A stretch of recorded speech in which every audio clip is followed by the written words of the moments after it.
What causes the sound when you crack a joint? When you crack your knuckles, you're pulling the bones slightly apart, which changes the pressure in the joint capsule.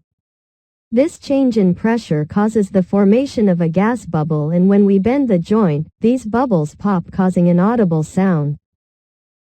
That's why we are not able to do it again right away. You have to wait for another 20 minutes to do it. It takes 20 minutes for the bubbles to form again. The movement of your joints, tendons and ligaments can also cause popping sounds. This happens when a joint moves and causes the tendon to change position. It may make a snapping sound when it pops back into place. For example, snapping of the biceps femoris tendon over the fibular head.